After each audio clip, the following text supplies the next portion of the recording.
আজগো আনায়ার দাদাই আইছে গ্রামের বাড়ি দিয়া। তো আনায়ার জন্য তার দাদি কি কি দিয়ে দিয়েছে তোমাদেরকে একটু দেখাই।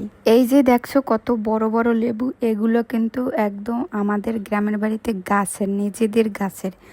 আর লেবুগুলো এত বড় বড় আর খেতেও অনেক স্বাদ। এগুলোর ছোলা পর্যন্ত খাওয়া যায়, একটু তিতে লাগে না। আর দুইটা পেয়ারাও দিয়ে দিয়েছে। এই পেয়ারা গাছ আমরা গেলবার যখন বাড়িতে গিয়েছিলাম তখন আনার বাবা লাগাইছে। তো আনায়ার জন্য সেই পেয়ারা পাঠাইয়ে দিয়েছে। দুইটা জাম্বুরাও পাঠাইছে, একটা একটু বড় তাই কেটে দিয়েছে। আর তিনটা নারিকেল পাঠাইছে, 3 পদের আর কি। একটা হচ্ছে ডাব, আর একটা ডাবের চেয়ে একটু শক্ত, ভিতরে আর কি অল্প অল্প নারিকেল হয়েছে। আর একটা হচ্ছে ঝুনা নারিকেল। একটা গাছ পাকা পেঁপেও নিয়ে আইছে, এটাও একদম নিজেদের গাছেরই। এইগুলো হচ্ছে দেশি ডিম, তার নাতির জন্য স্পেশালভাবে এগুলো দিয়ে দিয়েছে। আর এই ডিমগুলো সচরাচর পাওয়া যায় না, তো বাড়ি থেকে যেই আসে সেই সময় বেশি করে ডিম নিয়ে আসে।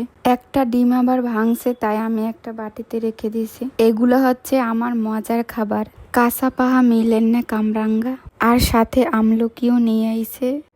আমলকিগুলোও মোটামুটি বড় সাইজেরই আছে। গাছ অনেক উঁচা হয়ে গেছে, তাই তেমন একটা পারাও যায় না গাছ থেকে।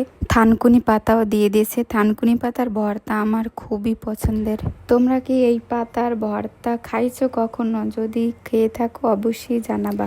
আর এর লগে আছে কতগুলো বিলেতি ধনিয়া। আনায়ার দাদাই আবার আঙ্গুর ফলও নিয়ে আইছে, আর বোয়াল মাছও নিয়ে আইছিল। ওইগুলো অনেক দূর থেকে আনছে, তো তার জন্য আমি আগে থেকে ফ্রিজে রেখে দিয়েছি।